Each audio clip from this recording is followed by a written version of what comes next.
Olá a todos e todas os alunos e alunas da especialização em estudos do Atlântico e diáspora africana. Meu nome é Mariane Nascimento dos Santos, sou professora da UESC e vamos estar juntos nessa primeira disciplina chamada Tópico 1, Educação para a Diversidade Étnica e Racial. Bom, na nossa primeira aula, nós temos aí o título Educação das Relações Étnico-Raciais, o reconhecimento, a valorização das diferenças. Nessa primeira aula, nós iremos discutir um pouco do contexto e conceito da educação das relações étnico-raciais. Vamos também refletir sobre os impactos e contribuições da diversidade, das desigualdades e do multiculturalismo para a educação brasileira. E esses diálogos vão ser feitos com a professora Petronília Beatriz Gonçalves e Silva e a professora Nilma Lino Gomes. A professora Petronília, ela é doutora em Ciências Humanas, ela foi uma das relatoras das diretrizes que escreveu as diretrizes nacionais para a educação étnico-racial. E a professora Nilma Lino Gomes, também ativista do movimento negro, pedagoga, e ela foi a primeira mulher negra a liderar uma universidade pública federal aqui no Brasil, ambas muito importantes e trazem contribuições significativas para a gente pensar educação e diversidade étnico-racial. Bom, nossa discussão ela vai partir das reflexões de como nós atingimos, conquistamos essas leis e todas essas mudanças que propõe essa educação que vai pensar todos os sujeitos de forma mais igualitária. E eu começo dando o protagonismo dessas conquistas aos movimentos sociais, em que eu cito os movimentos negros, movimento indígena, movimento estudantil, movimento feminista. Esses movimentos, todos os movimentos sociais que tiveram suas histórias, contribuições em diferentes momentos, alguns momentos em comum para a sociedade brasileira, e todos eles sempre tiveram e continuam a ter um objetivo comum, que é lutar para uma educação mais justa e uma educação para todos dentro da sociedade brasileira. Esses movimentos sociais juntos ressignificaram conceitos e reivindicaram mudanças nas nossas legislações. Então, tudo que nós vamos ver a partir daqui é fruto de luta e de reivindicações dos movimentos sociais ora citados. E aí, já que citamos e mencionamos as leis e as suas mudanças, né, reivindicadas pelos movimentos sociais, nós citamos e trazemos a definição de educação das relações étnicas e raciais a partir do parecer do Conselho Nacional de Educação, publicado em 2004, Conselho Nacional, qual a professora Petronília era relatora, e o que é que ele define no artigo 3? De que essa educação das relações étnico-raciais, eu não vou ler o textozinho todo para otimizar o nosso tempo, vou dar uma pausa aí para poder você ler por completo, mas o que o texto vai dizer é que essa educação, ela tem por objetivo valorizar o pertencimento de diferentes grupos étnicos raciais, ou seja, descendentes de africanos, de indígenas, de europeus e de asiáticos, para que todos esses sujeitos, todos esses grupos, eles possam interagir e negociar seus objetivos em comum e, obviamente, de forma respeitosa, eles tenham todos as suas identidades valorizadas. E tudo isso, obviamente, com o objetivo de fazer uma consolidação, de construir uma consolidação de uma democracia racial, democracia brasileira, quis dizer. Então, observe que o que essa educação das relações étnico-raciais objetiva é reconhecer que somos diferentes, que temos origens diferentes, valorizar essas identidades diferentes e estabelecer um diálogo, um compartilhar entre esses diferentes grupos raciais. Esse é o grande objetivo da educação das relações étnico-raciais. No próximo slide, nós vamos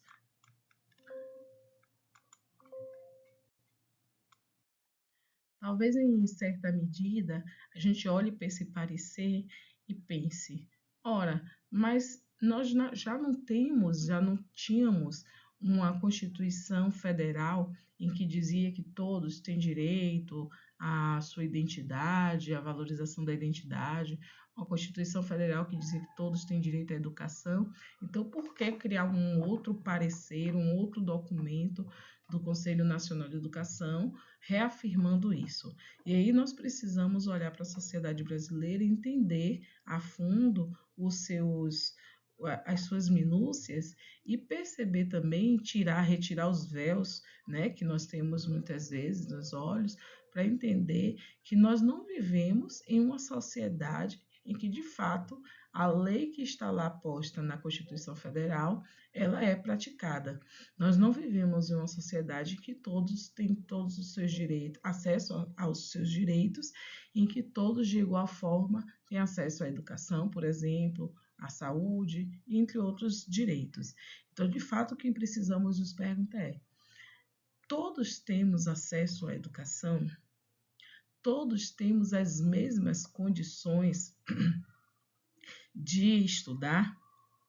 Então, o que até então aconteceu na nossa sociedade e aí por isso o título, né, é esse mito da democracia racial, que não só pairou sobre a sociedade brasileira, como também se estabeleceu na educação, que é a ideia, a crença de que todo mundo tem direito à educação e de que todo mundo tem tido acesso à educação.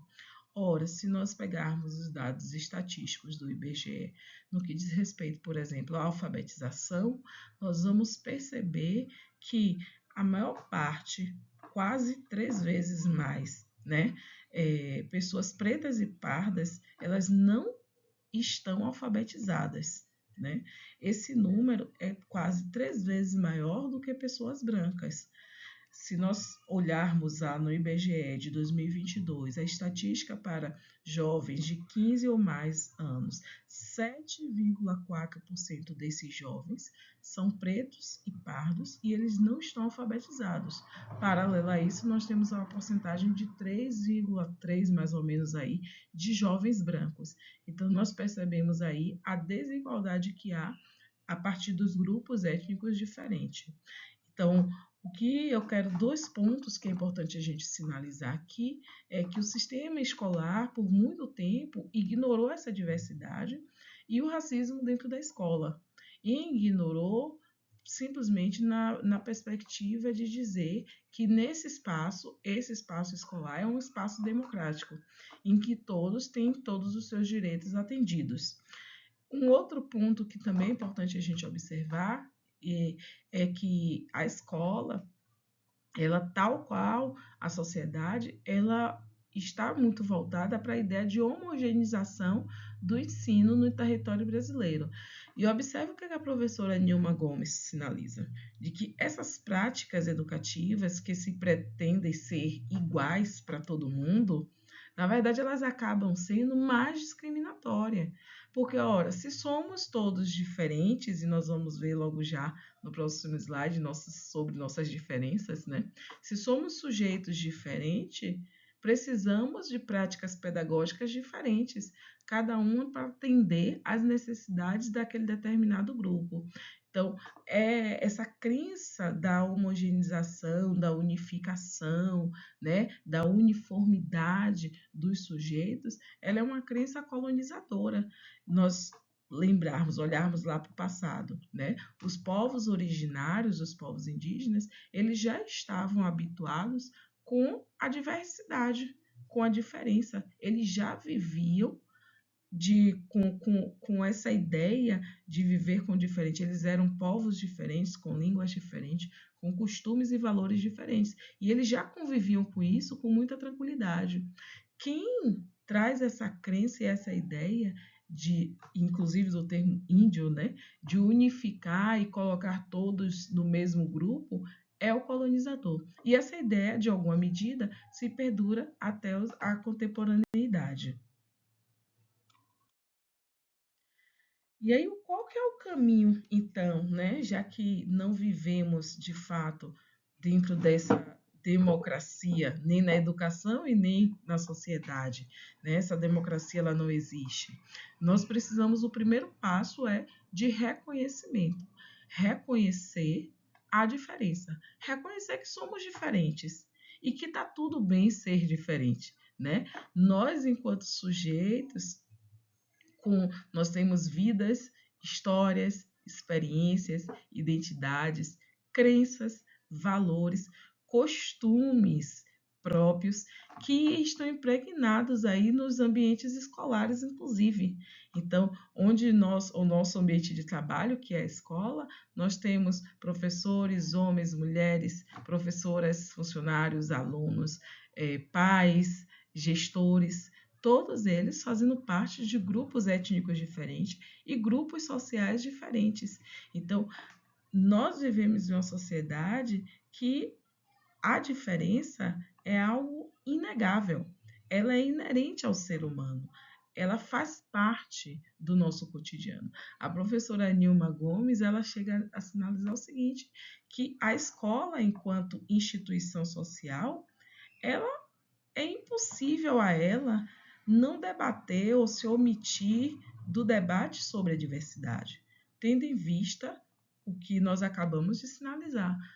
Dentro da escola, dentro dessa instituição, as diferenças, elas na verdade gritam, né? É imprescindível que a gente reconheça a diferença para poder combater justamente todos os processos discriminatórios que temos dentro da escola, né? Então, podemos dizer que o que mais nos torna, na verdade, semelhantes enquanto sujeitos, enquanto pessoas, é justamente o fato de nós sermos diferentes, né? Somos todos humanos justamente porque somos diferentes. Somos diferentes em gênero, em raça, em etnia, em idade, em experiências. E o caminho é, de fato, de valorização dessas diferenças. E eu trago mais duas citações da professora Nilma Gomes, para a gente poder pensar ainda sobre esse reconhecimento da diferença, que parece tão óbvio, mas não é tão óbvio assim.